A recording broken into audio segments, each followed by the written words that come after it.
বৈঠকে তৃণমূল কংগ্রেস এবং সংবাদ মাধ্যম, সেই সংবাদ মাধ্যমের মধ্য দিয়ে আমরা আমাদের বার্তা পৌঁছে দিতে চাই। একদম সেই দিল্লিতে কেন্দ্রীয় সরকারের কাছে যে ভয়াবহ অবস্থা তৈরি করেছে তার বিরুদ্ধে সরব হচ্ছেন সর্বস্তরের মানুষ, সেই বার্তাটাই আমরা পৌঁছে দিতে চাই। পশ্চিম এশিয়ায় যুদ্ধ, এটা কি জানা ছিল না? কেন্দ্রীয় সরকারের জানা ছিল না? এটা তো অবশ্যই জানা ছিল, কারণ এটা কয়েক মাস ধরে চলছে। মাননীয় প্রধানমন্ত্রী গেছেন, ইসরায়েল গেছেন, তবুও কি ঘটনা ঘটছে সেটা মনে রাখতে পারেননি, মনে করতে পারেননি, তাকে গুরুত্ব দিতে পারেননি। আমরা এখানে যে তেল গ্যাস সরবরাহ হয়, গ্যাস যে হরমুজ প্রণালী দিয়েই সরবরাহ হয় 85 থেকে 90%, সেটা নিশ্চয়ই মাননীয় প্রধানমন্ত্রীর জানা ছিল, এটা কোনো গোপন বিষয় নয়। কিন্তু এই যে বন্ধ হচ্ছে, এই যে সরবরাহ বন্ধ হচ্ছে, এর আগাম ব্যবস্থা নেওয়ার কথা ভাবা হয়েছে, মজুত করা হয়েছে। মজুত করতে হবে তো, না হলে দেশবাসীর কাছে পাঠাবি কি করে? দেশের রান্নাঘর যেটা উজ্জ্বল করার জন্য কত রকমের ব্যবস্থা, কিন্তু উজ্জ্বল তো হয়নি, অন্ধকারে আচ্ছন্ন। কিছুই বুঝি মনে পড়েনি, কোনো পূর্ব পরিকল্পনা নেই। এবং আমরা দেখেছি যে সরবরাহ বন্ধ হবার পরেও আশ্বস্ত করে গেছেন মানুষকে, কিচ্ছু হয়নি, কিচ্ছু হয়নি, গ্যাসের কিচ্ছু হবে না, সব জায়গায় সবকিছু সরবরাহ সঠিকভাবে থাকবে, অর্থাৎ বিভ্রান্তি তৈরি করা। এবং আমরা কি দেখেছি, বেঙ্গালুরুর হোটেলগুলো বন্ধ হয়ে গেছে।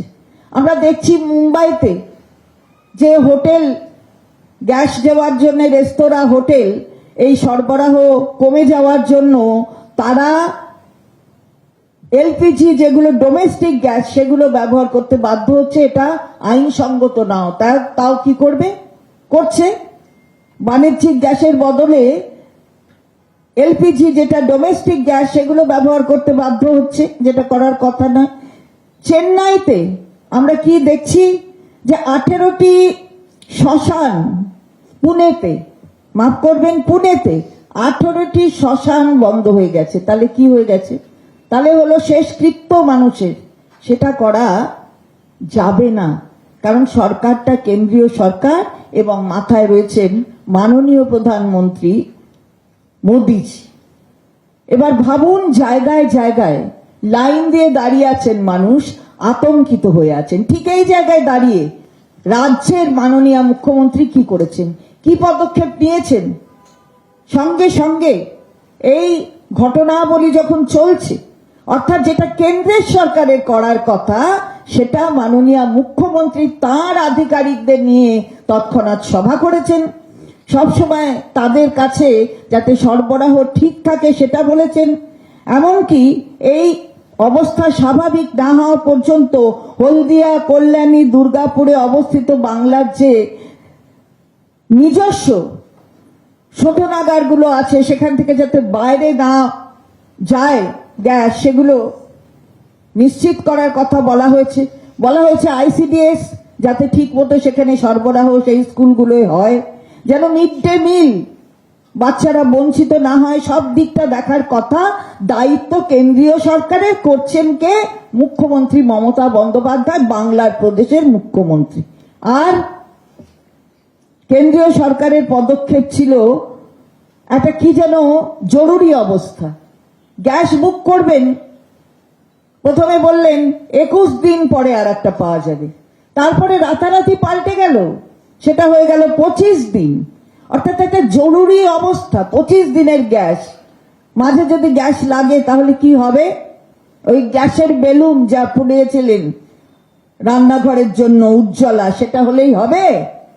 তা আমরা তারই বিরুদ্ধে তো বলতে চাই। এবং শুধু বাংলায় এক লাফে বেড়ে গেছে চাহিদা 2 লক্ষ থেকে 6 লক্ষের চাহিদা বেড়ে গেছে। কেন? কারণ এই ধরনের সংকট তৈরি হয়েছে, কেন্দ্রের সরকারের কোনো পূর্ব পরিকল্পনা নেই, পরিকল্পনার অভাব, মজুত করা হয়নি, তার জন্য মানুষ আতঙ্কিত হয়ে পড়েছেন। কি খাবেন? জ্বালানি কোথা থেকে পাবেন? তারপরে দেখেছেন তো, শুধুমাত্র লাইনে দাঁড়ানো নয়, 60 টাকা বেড়ে গেছে।